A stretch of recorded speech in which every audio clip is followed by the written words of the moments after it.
Hey, happy Tuesday, everybody. Welcome to this week's project update. Today, all I'm going to do is talk about projects, and probably on Thursday, I'll put together a video and show you some of the things I've done to the layout itself. I'm trying to keep these videos a little shorter.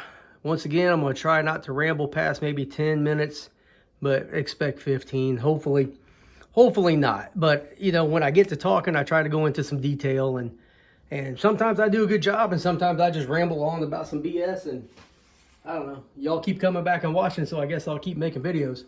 So what we're looking at here is an undecorated Proto E8 that my friend Dwight sent me a text about today, and he said, "Hey man, I think I got two undecorated E8s. Why don't you go ahead and paint them for the Virginian and Ohio?" Well, I found one. I'm sure the other one's over there. I just need to find it, but I'll probably work on this one first and then paint the other one second. I'll try to get this one ready for the show in May. I got, about 4 weeks. The Virginian and Ohio Alco PA that I was working on, I have not done a single thing to that because I'm still not happy with it. But I'll get to work on it here soon and put some more detail parts on there or something, and it'll be on display, and you know, somebody wants it, I'll sell it to them. It's just the way it is.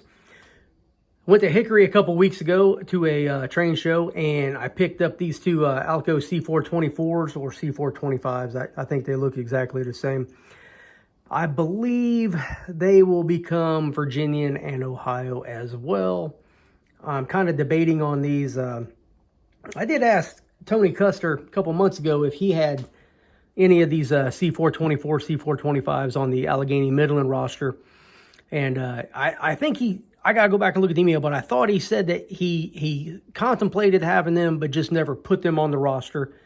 So I may do them in Allegheny Midland, which would be the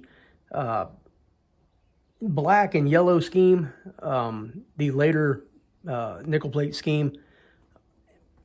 I'm debating on what to do with them, but either way, I need at least 7 or 8 TCS Wow Sound decoder kits for all the locomotives that need DCC I've been working on. So these might not even, get started because, May 18th and 19th is just right around the corner, and I don't want to be painting stuff on the evening of the 17th. I want to be able to take a break. But I will show you this one. I picked this up for like $20. Just a regular Alco PA. Nothing special about it. I'm going to go full-blown fantasy scheme on this one. But I'm not going to tell you what I'm going to paint it. So if you have any inkling whatsoever what this PA may become, leave a comment. And maybe you'll change my mind and you have a better idea than what I'm going to do.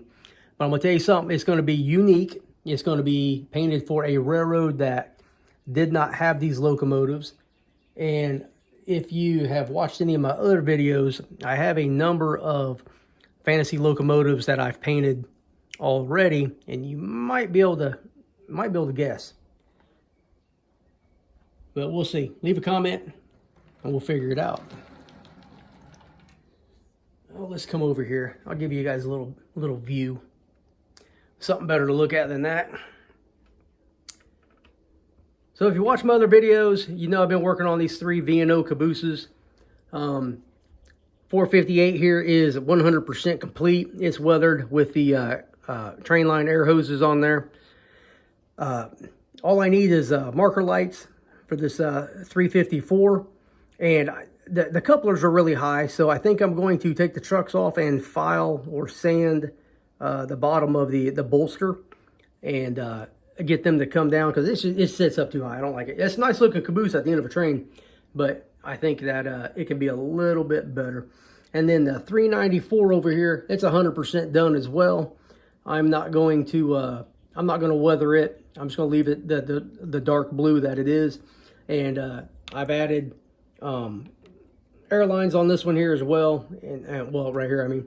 And I was thinking about drilling and putting some grab irons right here. I may or may not do that to either one, but knowing me, I probably will. So we'll see. We'll see. All right. So this Kitbash, 3D Kitbash, V&O heavy duty flat car. Still trying to get some decals for it. They haven't posted them on the website. I've been doing a little work. I put on some grab irons over here, stirrups, put the brake wheel on. Got this real fancy looking grating up here. And I did the grating on this side as well, but I haven't put any stirrups or anything else on there.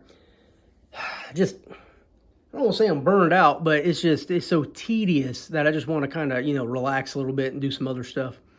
So I've been really enjoying painting lately. And I'm going to show you a couple of cabooses I've been working on top of everything else I've been working on. So this is a nickel plate, and this is a Allegheny Midland. And hang on, focus. So I know what you're thinking. Rob, all you did was, remove the nickel plate and put Midland Road on there. Big deal, blah, blah, blah. You haven't done anything special. Well, actually, I did do something special.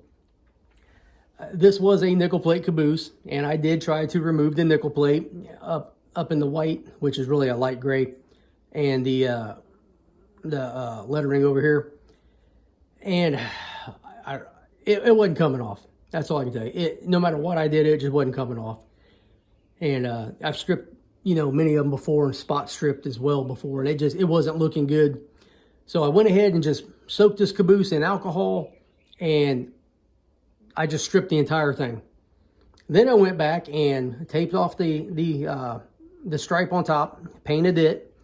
The roof was pretty rough looking, so I painted that just with a brush.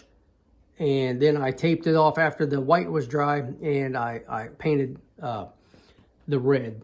And I used a color, it was in the Fusion line, that's called Red Pepper, and I liked it. So it's a little bit darker than the Athearn caboose, but we know the Athearn cabooses and most of those, they didn't quite have the right colors on there anyway. So here we now have Midland Road, caboose number 412, and it should, well, actually both of these should be done. I was going to have them done tonight, but it's about 6:30 right now, and I'm kind of tired, so I think I'm just going to go watch some TV and relax a little bit. But one thing I did do differently than the prototype was I painted these boxes on the bottom black. Now, nickel plate cabooses did not have those, but they had some sort of a toolbox underneath, but it was black and you can't really see it that well, so I thought that'd be a decent touch. In certain angles, it blends in with the undercarriage a little bit and it won't look too bad. But, the windows are all off for the nickel plate caboose anyway, so it's not even a very accurate representation. It's just a caboose that says nickel plate on there. Also, the porches up here, or the porch roof, I don't know what you want to call it, the roof above the porch, the railing here should go all the way to the corner, and I was going to add those on there, and I pre-drilled this out to make a little notch so I could super glue some wire in there and then use this hole down here as the bottom. But this part doesn't stick out far enough this way, so they would be at an angle. So thanks, Opie. So I decided just to go ahead and just use the stock position, the stock railing that came with it, and I'll try again later on to do something different. We'll see. So I've been working on these Allegheny Midland coal cars. I've got, well, let's just call them hopper cars, open hopper cars. I've got this one. I got 3 others on the workbench getting decals. Now, these are the brand new Allegheny Midland decals by K4 Decals that I had got with, I think it was a Matt or Mike. Oh, I can't remember. I'm going to mess it up if it's one of them. But I had contacted him about doing these decals, and he wanted to have Tony Custer's permission. So I facilitated that action, and now within a month after doing that, we got Allegheny Midland Caboose and transition era freight car decals. They came out maybe 8 or 9 days ago. I ordered 3 sets right off the bat, and I know a bunch of other people who are members of the Allegheny Midland Historical Society on Facebook have ordered theirs as well. And so far, Myself and only one other gentleman has posted photos of current work with the new decals. So if you are interested in the Allegheny Midland, please come over to Facebook and find us under Allegheny Midland Historical Society. And Tony Custer does participate on occasion. He's not on there every day running everything, but he does read it on occasion. And I heard through a very good source that he's very excited about it. And that makes me happy that I could do something to make somebody else happy. All right, next one is Virginian and Ohio boxcar. I'm not sure if this is a PS1 or not. All I know is after I put the DF on here, which stands for divided freight, which means that the inside of the car had dividers in it that you would put less than carload freight into and lock it into position so it didn't get damaged during transportation. That after I put that on there, I'm like, something's not right. It's the wrong door. So it's not the proper boxcar for the DF or this information down there, according to what Alan had used for his boxcar for hauling paper only. I can't remember how many he had. I think it was just 5, but I'm pretty happy with the results of the car. Dwight gave me this car and it was blue from the factory. I believe it was supposed to be a V&O to begin with. I'm not quite sure. He just gave it to me and somebody had done a very poor job of putting V&O decals on there. So I stripped the decals off just by soaking it in hot water for about 10 minutes and then they just fell right off. And while I was fooling with it, I broke off a stirrup. So I went ahead and cut the other stirrups off and then I put in some wire stirrups. And they look okay. They should be back a little bit further, but you know, if you're not really paying attention, it looks just fine. Excuse me. I've also painted the couplers, kind of a rusty color, and it's got the air hose on there as well. This is a little too new for my era, and I'm pretty sure after the May show, I will put this on eBay and sell it. But if you're a member of the Virginian and Ohio Historical Society on Facebook, I'll probably throw it up in there and you know, take some offers from there. And if nobody wants it in that page, then or that group, then I'll put it on eBay. But I really don't like selling on eBay anymore. Just too many fees, can't make any money. Shipping costs so much. You know, and honestly, everybody wants something for cheap, and I got it. But I'm not trying to lose money on anything, and that's happened before. But it is what it is. All right, so the Southern Caboose, I picked this up for like $6 at a show in Greensboro last month sometime. This one here, I'm going to go ahead and I'm going to strip, but I'm also going to remove the grab irons here.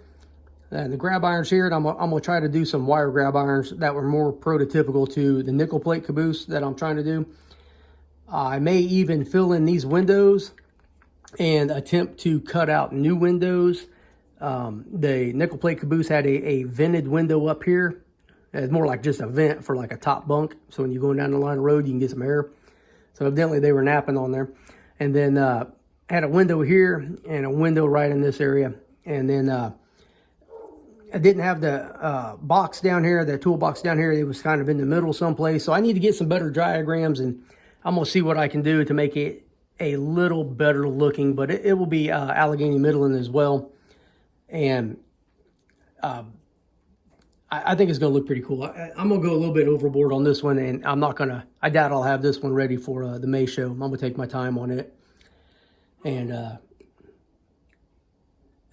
do a little bit extra to it, like I was saying. So hopefully the details will look great. Oh, something on these other cabooses that I didn't show you. Real quick before I forget. Focus. I put grab irons right here, so I drilled these out and put in some grab irons that were appropriate. I split this part out, so I got to paint that a little bit and cut that little piece of wire off, but I think it'll work out pretty good. But these little grab irons, I think they even for something simple like this, I think it kind of enhances the look.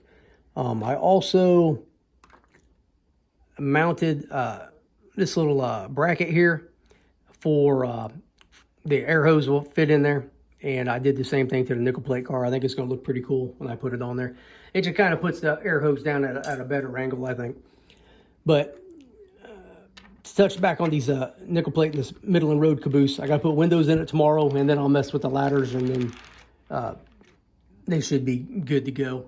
But here we are at 15 minutes, so I'm going to go ahead and wrap this up. If you like this video, hit that like button. You're more than welcome to smash that notification bell or whatever you want to do. Subscribe, leave a comment. Tell me about that PA, what you think that PA is going to become.